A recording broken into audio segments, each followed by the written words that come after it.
중소기업중앙회는 코로나19 확산으로 경기가 위축돼 중소기업계가 유례없는 위기 상황을 맞았다고 밝힌 바 있죠. 특히 자본력이 부족한 소상공인과 중소기업, 또 자영업자들은 코로나19의 직격탄을 맞고 있는 상황인데요. 정부는 이런 중소기업들을 살리기 위해 다양한 대책을 내놓고 있습니다. 구체적으로 어떤 도움을 받을 수 있는 건지 경제산업부 서청석 기자와 함께 이야기 나눠보도록 하겠습니다. 서 기자 나와 있습니까? 네, 안녕하세요. 예, 안녕하십니까.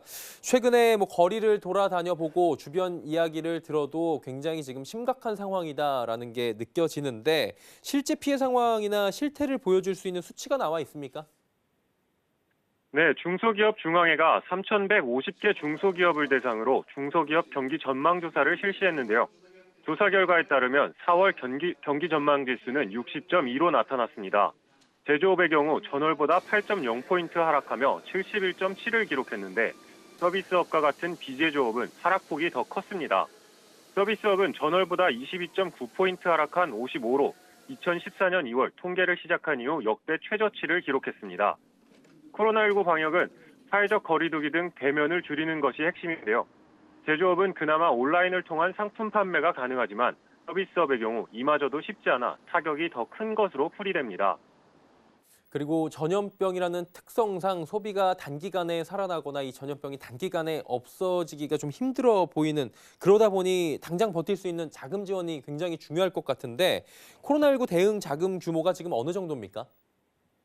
코로나19 대응 정책 자금은 약 8조 5,200억 원입니다. 중소벤처기업부는 지난 17일 추가 경정 예산 3조 667억 원을 확보했습니다. 당초 정부가 내놓은 추경안보다 1조 3,809억 원 늘어난 금액을 확보한 건데요. 국회 심사 과정에서 소상공인 지원융자 8천억 원, 지역신보 재보증 448억 원 등이 증액 반영됐고 긴급자금 공급, 보증지원, 매출채권 보험 등 금융지원 예산에 2조 6,594억 원이 편성됐습니다.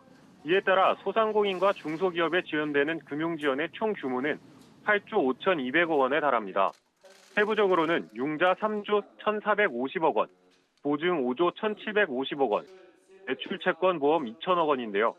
현재 소상공인과 중소기업에 대한 지원이 시급하다는 판단하에 국회가 가감한 결정을 내린 셈입니다. 그리고 확진자 방문 등 어쨌든 간에 뜻하지 않게 장사를 좀 쉬어야 하는 경우가 발생을 하고 있는 건데 이렇게 직접적으로 피해를 본 경우에는 어떤 지원을 받을 수 있게 됩니까? 네, 직접적인 코로나19 피해를 입은 소상공인을 위해 피해 점포 복구 지원과 경영 안전화 등을 위한 예산 5,200억 원도 마련됐습니다. 전체 추경 예산과 비교하면 적게 보일 수 있지만 이를 통해 전국 19만 8천 개 코로나19 피해 점포에 대한 지원이 가능합니다. 특히 특별재난지역으로 선포된 대구, 경북의 17만 7천 개 피해 점포를 우선적으로 집중 지원할 계획인데요.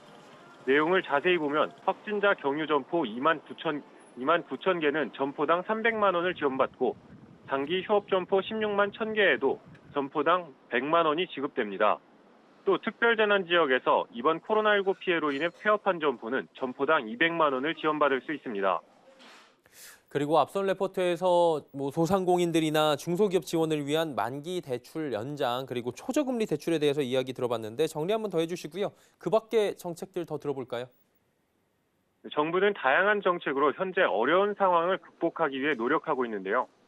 당장 오늘부터 4등급 이하 신용등급의 소상공인에게 1,000만 원 직접 대출과 이자 상환 유예 정책을 시행합니다.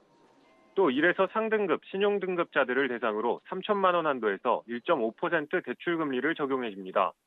이 밖에도 정부는 중소기업과 소상공인을 위한 긴급경영 안전자금 대출과 6월까지 만기 오는 채무를 전액 연장해주는 조치를 내놨습니다.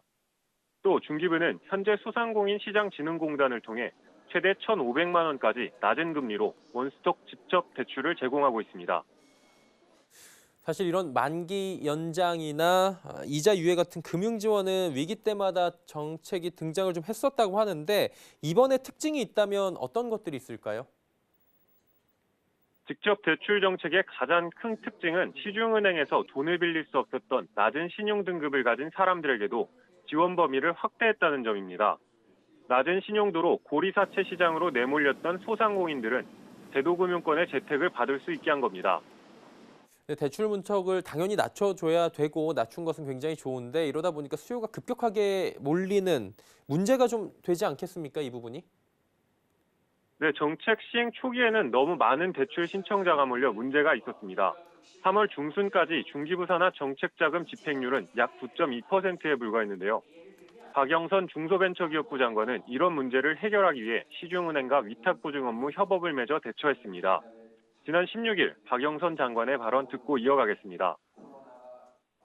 이번 주부터는 일반 시중은행에서도 위탁보증 업무를 시작을 하기 때문에 지금 적체되어 있는 10만 건을 다 해소를 하는 이 기간을 생각하면 아마도 한 보름 이후가 돼야 어느 정도 이것이 조금 물꼬가 트이지 않을까.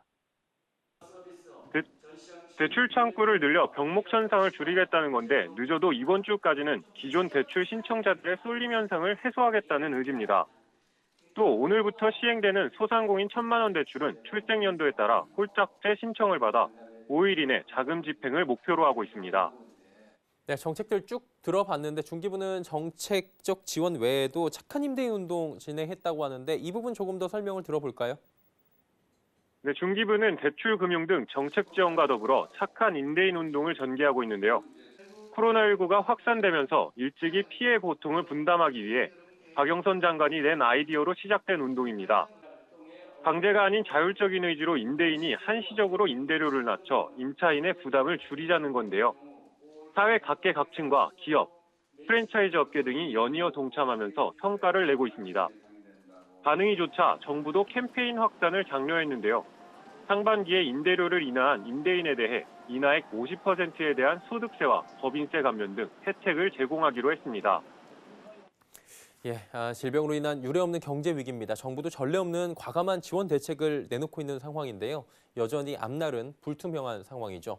착한 임대 운동 조금 전에 전해드렸는데 이처럼 함께 버텨내기 위한 노력이 이어지기를 기대해 보도록 하겠습니다. 소상공인분들, 중소기업분들 힘내시길 함께 응원하도록 하겠습니다. 경제산업부 서청석 기자였습니다. 고맙습니다. 감사합니다.